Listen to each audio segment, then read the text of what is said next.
Fala galera, eu sou o professor Rodrigo Teixeira, trazendo mais uma aula para vocês sobre dilatação térmica, ok? Só que antes de começar nossa aula, não esquece de se inscrever no canal, dar aquele like, pois a sua contribuição é muito importante pra gente. Então bora lá, pode tocar a vinheta!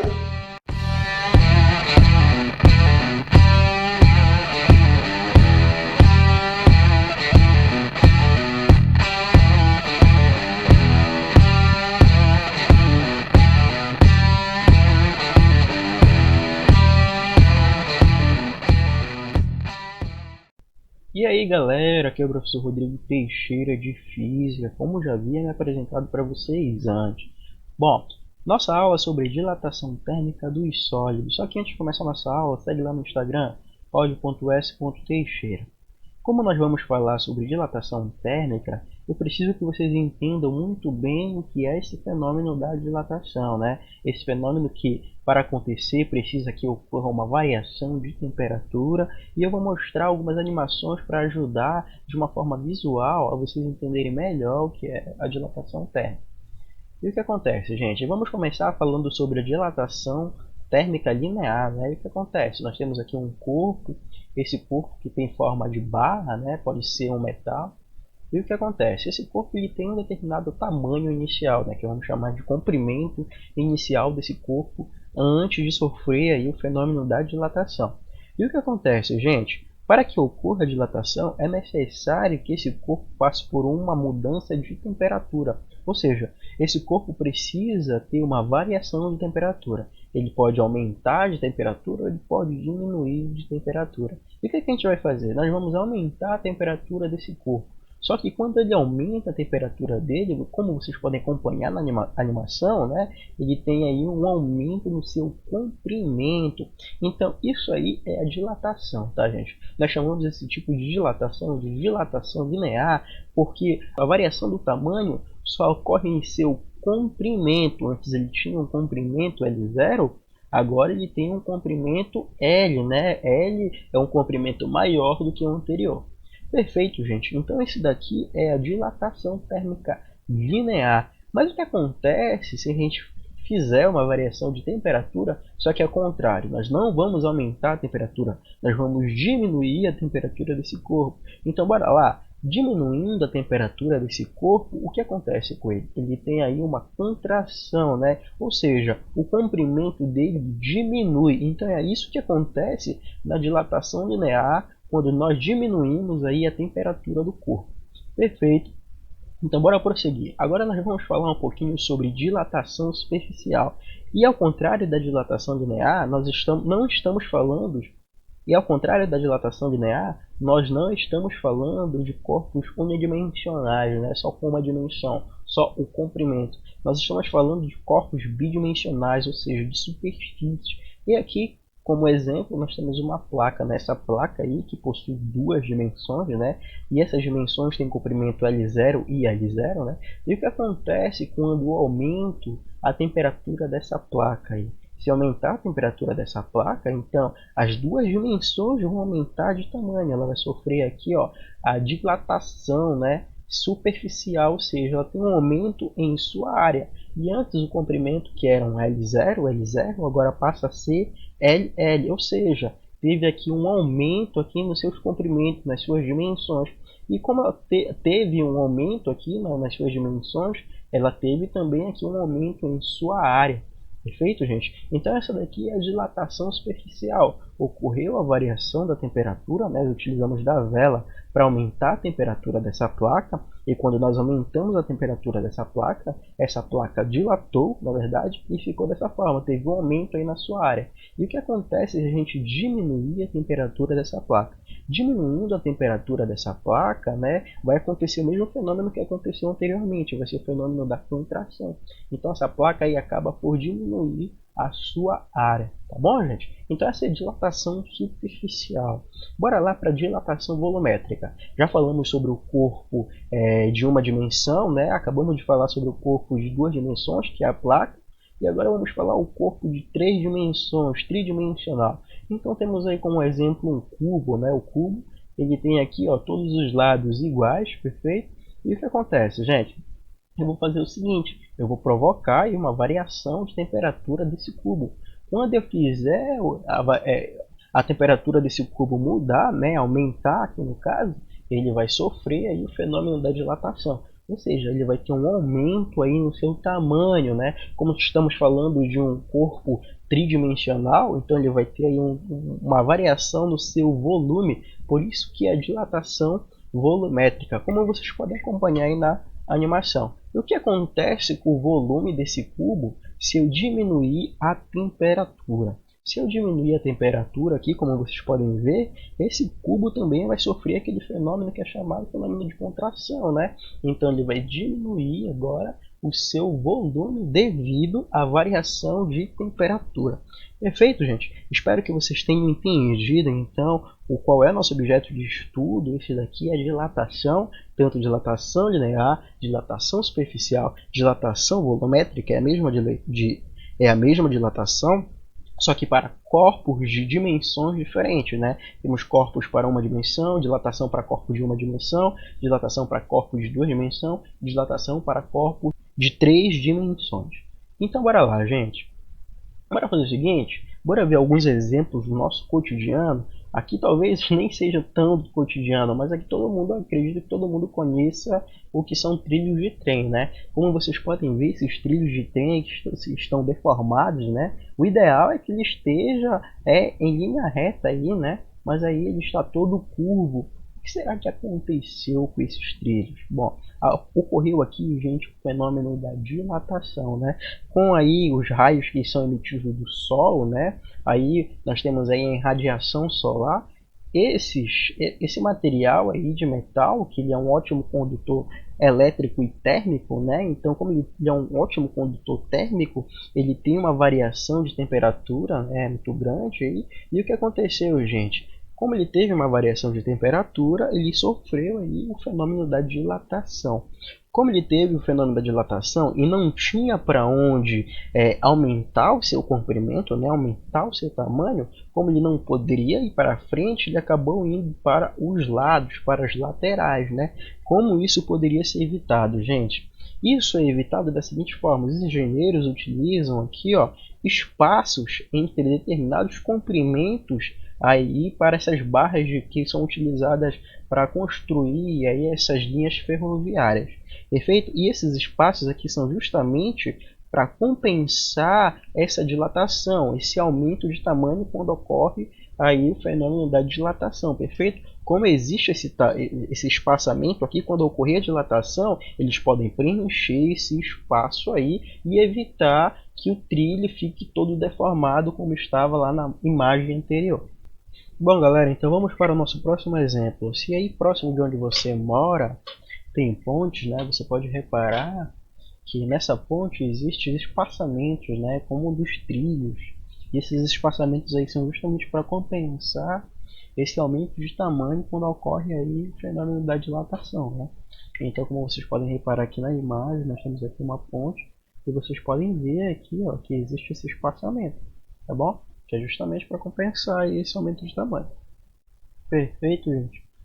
Bom, o mais legal é esse aqui com lajotas, né? Pois esse com lajotas aqui, ó, o que acontece? Como vocês podem ver, as lajotas estão todas aí quebradas, ou até mesmo como essa aqui, essa primeira imagem, onde vocês podem ver que essas lajotas estão sobrepondo, né, umas às outras. O que acontece aqui, gente? Ocorreu o fenômeno da dilatação, mas aqui não existia um espaço em que essas lajotas poderiam ocupar quando tivesse um aumento de tamanho, né? Então aqui a única alternativa foi elas se desgrudarem aqui do chão, né? E irem para cima, ou seja, se sobrepor umas às outras. E aconteceu aqui o que aconteceu. Perfeito, gente? Como isso poderia ser evitado? Não sei se vocês já presenciaram, né? Mas quando ali o pedreiro está sentando as lajotas, né? Ele utiliza aquelas estrelinhas, né? Que são essas estrelinhas que estão aqui. Essas estrelinhas elas servem justamente para dar um espaço entre essas lajotas, e um espaço que seja suficiente para quando elas se dilatarem, né, elas não precisem sobrepor uma a outra, né? Tem um espaço ali que dê para elas ocuparem. Perfeito, gente? Então aqui tem um exemplo com a J também. Então esses são exemplos de dilatação do nosso cotidiano. Existem muitos outros, né? Mas esses aqui são muito que a gente pode visualizar com mais frequência. Perfeito, então bora lá, gente. Já falamos sobre a dilatação linear. Agora nós vamos falar sobre as partes de cálculo da dilatação linear. Tá bom, gente? Então a gente tem aqui, ó, um corpo, né? Esse corpo ele teve aqui um momento inicial, né? Ele tem uma temperatura aqui e tem um momento final também quando ocorre a variação de temperatura, nesse caso o aumento de temperatura. Então, como vocês podem ver, esse corpo aqui, essa barra, ela tem um comprimento inicial. Só que quando ela sofre a variação de temperatura, ou seja, o fenômeno da dilatação, né? No caso de dilatação linear, ela tem aqui um aumento em seu comprimento, certo? Antes o comprimento dela era L0, certo? Agora ela tem um comprimento L. E esse aqui, ó, ΔL, é chamado variação do comprimento dessa barra, ou seja, o quanto ela aumentou, né, de comprimento com o aumento da temperatura, com a variação de temperatura. Perfeito, gente? Então aqui, ó, uma imagem que esclarece que nós já vimos lá no nosso primeiro slide sobre dilatação. É a mesma coisa, tá bom, gente? Só que a gente vai ver as partes de cálculo agora. Para a gente calcular essa variação aqui, ó, de comprimento, né? A gente só precisa fazer o seguinte, ó, a gente só precisa subtrair, pegar esse comprimento aqui final, né? E subtrair aqui o comprimento inicial, certo? E a gente vai ter aqui a variação do comprimento. Só que esse comprimento aqui, gente, ele é proporcional ao comprimento inicial. O que significa isso? Se esse comprimento aqui, ó, inicial fosse maior, para a mesma variação de temperatura, nós teríamos aí, olha, uma variação de comprimento maior. Se esse comprimento aqui fosse menor, né? Então, para a mesma variação de temperatura, nós teríamos aí, ó, uma variação do comprimento menor também. Tá bom, gente? Então, o que acontece? Temos aqui, ó, o delta θ, né? Esse delta θ aqui ele vai simbolizar e ele vai representar para a gente a variação de temperatura, tá bom? Então esse θ0 aqui ele representa a temperatura inicial, tá bom, gente? E esse θ aqui ele representa a temperatura final. Perfeito, gente.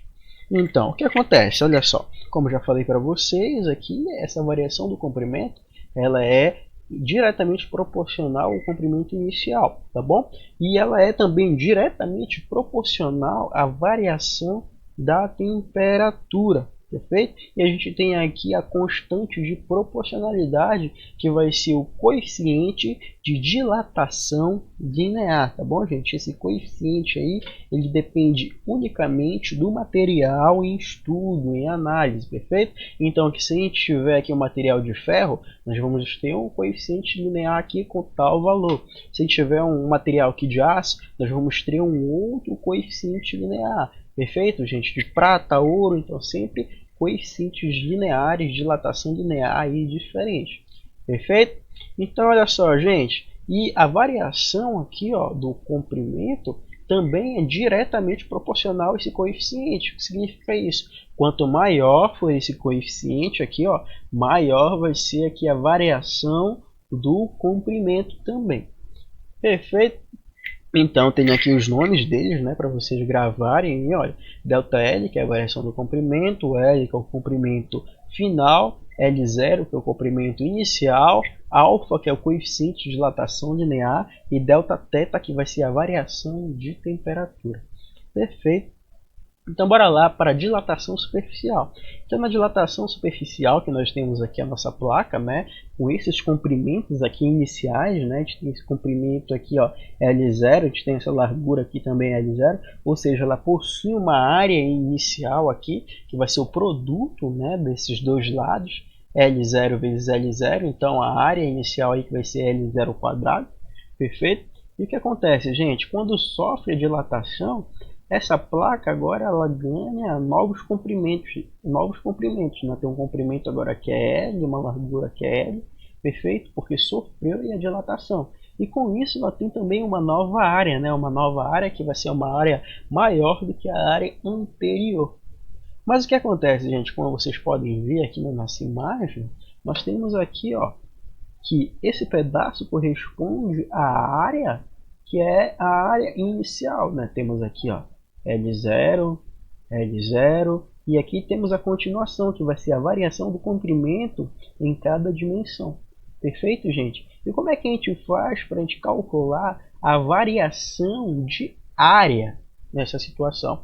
Basta fazer o seguinte, gente, a variação de área vai ser a área final, né, que vai ser a área dessa placa todinha, pós-dilatação, menos a área inicial, que vai ser a área antes da dilatação. Então, essa daqui, ó, é a variação de área, ok? A gente vai ver que a variação da área também é diretamente proporcional à área inicial, diretamente proporcional à variação de temperatura e diretamente proporcional a um determinado coeficiente que nós vamos chamar agora de coeficiente de dilatação superficial, que também ele é e tem uma proporção com o coeficiente de dilatação linear. Tá bom, gente? O coeficiente de dilatação superficial ele é igual a 2 vezes o coeficiente de dilatação linear. Perfeito, gente? Então, bora lá. A gente tem os nomes aqui para vocês não esquecerem, tá bom? A gente tem aqui que ΔA vai ser a variação de área, A vai ser a área final, A0 vai ser a área inicial e beta o coeficiente de dilatação superficial. E delta θ aí vai ser a variação de temperatura. Agora, bora ver o que acontece na dilatação volumétrica, tá bom, gente? Então, na dilatação volumétrica vai ser a mesma ideia. Nós temos aqui um cubo com comprimentos iniciais, né? E aí temos um volume inicial, né? Depois que ele sofre a variação de temperatura, né? Ele tem aí a dilatação, ele ganha um novo volume. Agora o volume dele é um volume V, né? Que é maior do que o volume anterior. Perfeito, gente? E tem também comprimentos novos. Só que esse cubo aqui de volume maior, nós temos aqui um volume também inicial lá dentro dele, que é o volume anterior. E como vocês podem ver, aqui nós temos, olha só, o comprimento inicial, né? Nós temos o comprimento final. Perfeito? Então esse resto aqui que sobrou foi aí a variação do volume, ou seja, o quanto esse cubo aumentou de volume. E como é que a gente pode fazer para calcular essa variação do volume? Também da mesma forma que a gente fez aí com a dilatação linear e superficial. A variação do volume vai ser o volume final menos o volume inicial. Perfeito, gente? E a gente vai ver também que essa variação do volume, ela tem aí uma proporcionalidade, né, diretamente proporcional ao volume inicial, certo? E agora apareceu aqui para vocês uma nova constante. Esse daqui é o coeficiente de dilatação volumétrica, que é o nosso gama. E esses coeficientes sempre têm relação aí com o material, perfeito, gente? E tem uma relação de proporção aí com o coeficiente de dilatação linear, tá bom, gente? Esse gama aí ele é igual a 3 vezes o coeficiente de dilatação linear. Então a gente tem aqui alguns nomes para vocês, né, para vocês não esquecerem. ΔV vai ser a variação do volume, V é igual ao volume final, V0 é o volume inicial, e aqui deveria ser gama, tá, gente? É beta, que é o coeficiente de dilatação volumétrica, tá bom? E Δθ, que vai ser a variação de temperatura. Bora lá prosseguir com a nossa aula. Bom, aqui nós temos uma questão para ser resolvida, né? Da dilatação térmica dos sólidos é um fenômeno importante em diversas aplicações de engenharia, como construções de pontes, prédios e estradas de ferro. Considere o caso dos trilhos de trem serem de aço, cujo coeficiente de dilatação, olha o coeficiente de dilatação quanto vale aí, gente, 11 vezes 10 elevado a menos 6 graus, o inverso de graus Celsius, né? E a gente tem aí, ó, que a temperatura inicial vai ser igual a 10 graus Celsius. O comprimento de um trilho de 30 metros, de quanto aumentaria o seu comprimento se a temperatura aumentasse para, olha só, gente, a pergunta aí, quanto aumentaria? Se é quanto aumentaria, a gente está falando aí da variação, né, do comprimento, quando a temperatura passa a ser 40 graus Celsius. Tá bom? Então o que a gente vai fazer? Aqui nós temos uma dilatação linear, né? Então a gente sabe aí que nós vamos utilizar a variação do comprimento é igual ao coeficiente de dilatação linear vezes o comprimento inicial vezes aqui a variação de temperatura. Nós já sabemos quanto vale aqui, ó, o coeficiente, né? 11 vezes 10 elevado a menos 6. Nós sabemos quanto vale aqui o comprimento inicial é igual a 30 metros, certo? E a gente sabe que pode calcular quanto é que vale a variação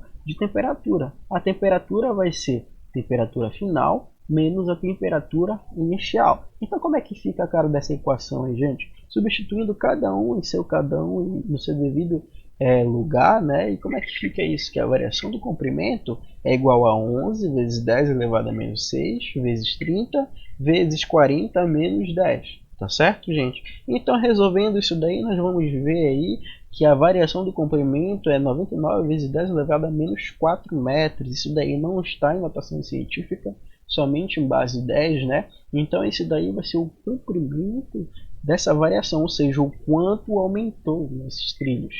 Então, olha o que diz na nossa segunda questão. Uma chapa de cobre utilizada em circuitos eletrônicos tem 60 cm de comprimento por 40 cm de largura, a 16 graus Celsius. A área dessa chapa, quando exposta a uma temperatura de 66 graus Celsius, é de, dado que o coeficiente de dilatação linear é igual a 16 vezes 10 elevado a menos 6, né? Então, o que acontece, gente? Aqui a questão pede para a gente calcular a área final. Então, temos dois momentos, uma antes da dilatação e uma depois da dilatação. E aqui ele está te dizendo que o momento antes da dilatação ele tem aqui uma temperatura de 16 graus Celsius, né? Só que para 16 graus Celsius, o tamanho das laterais, né, dessa chapa de cobre tem aqui um comprimento de 60 centímetros e uma largura aqui de 40 centímetros. Na verdade, com isso nós podemos calcular a área inicial. Só que nós podemos utilizar dessa expressão para calcular a área final. Bom, o que acontece? Nós não queremos calcular a área final, então a gente pode pegar a área inicial e jogar lá para o primeiro membro, né? Sendo que ela está negativa, ela fica positiva. Então nós temos aqui que a área final vai ser igual à variação da área mais a área inicial. Perfeito, gente? Então, calculando a área inicial aí é bem simples. A área inicial vai ser o produto, né, entre esses dois valores aqui, entre os dois lados da placa, né, a 16 graus Celsius, ou seja, 60 vezes 40. 60 vezes 40 é igual a 2.400 centímetros quadrados, né? Então, essa daqui vai ser a área inicial da placa. Então, a gente já achou quanto vale a área inicial da placa. Agora, só precisamos calcular quanto que foi a variação de área. E para calcular a variação de área, nós já temos uma expressão, né? Só que o que acontece? Nós não podemos calcular a variação de área utilizando aqui o beta, porque nos foi dado aqui o alfa, né? Só que nós sabemos que o beta ele é igual a 2 vezes o alfa. Então, 2 vezes o alfa vezes a área inicial vezes a variação de temperatura. Então, substituindo cada um no seu cada um, né? Como é que fica isso daqui? Fica que a variação de área é igual a 2 vezes aqui o alfa, né, que é 16 vezes 10 elevado a menos 6, vezes 2.440, que é a área inicial, vezes 66 menos 16, que é a variação de temperatura. Perfeito? Então, resolvendo isso daí, nós vamos encontrar que a variação de área é igual a 3,84 centímetros quadrados, tá, gente? Falta aqui o quadrado. Então, aqui essa daqui é a variação de área. Se a gente quer achar a área final, basta somar esses dois valores. Somando esses dois valores, né, nós temos aí que a área final vai ser 2.400 mais 3,84. Então, somando isso daí, nós temos que a área final é igual a 2.403,84 centímetros quadrados, tá, gente? Então, no quadrado. Então, bora lá. Agora nós vamos para a parte dos gráficos para finalizar a nossa aula. Nós temos aqui a expressão, né, do comprimento, que a variação do comprimento é igual ao comprimento final menos o comprimento inicial, né, antes e pós-dilatação.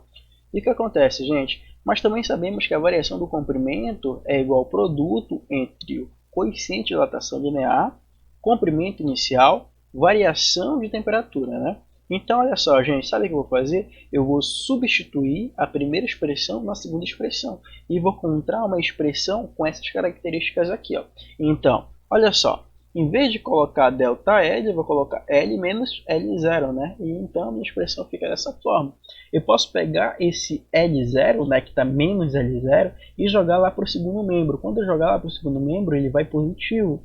Então fica aqui L é igual a L0 mais alfa vezes L0 vezes delta θ, certo? Então tá aqui, gente, a minha expressão. Só que essa expressão aqui, ela me lembra muito a função do primeiro grau, né? A função afim, onde nós temos que ela é expressa dessa forma: y é igual a ax mais b, onde x e y são as variáveis e a e b são os coeficientes, né? Onde y vai ser a variável dependente, né? E x vai ser a variável independente. E o a vai ser o coeficiente angular e b vai ser o coeficiente linear, né, gente? A gente pode fazer uma analogia aqui. Nós temos o seguinte: o y é igual ao comprimento final, certo?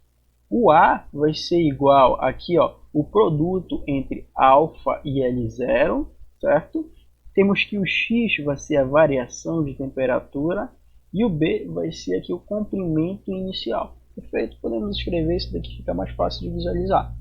E o que acontece, gente? Essa função aí, ó, y igual a x mais b, ela tem um tipo de gráfico, né? O tipo de gráfico é um gráfico linear, onde mostra que x e y crescem de maneira proporcional, né? E ele tem essa relação aí, ó, esse é o tipo de gráfico, tá ok, gente?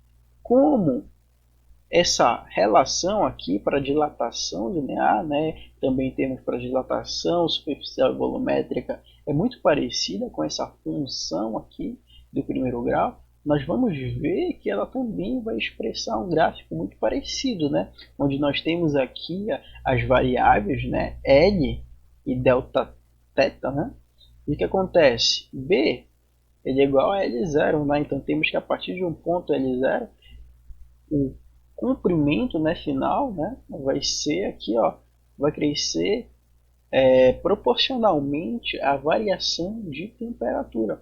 Então nós temos o seguinte aí, que por um comprimento final L1, nós temos que ocorreu uma variação de temperatura delta T1. Ok, gente?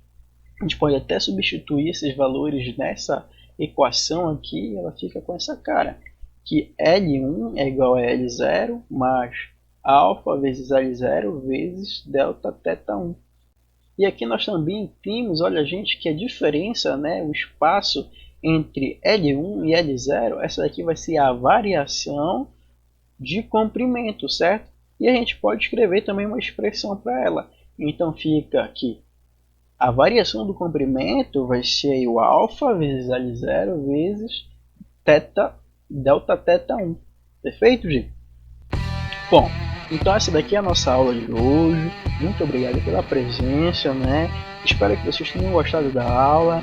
Não esquece de dar aquele like se você ainda não deu, né? Não se esquece de se inscrever no nosso canal, pois é muito importante para a gente, né? Para o nosso crescimento aí, para a gente fazer muito mais aulas como essas, até melhores que essa aí para vocês. Muito obrigado, gente. Valeu!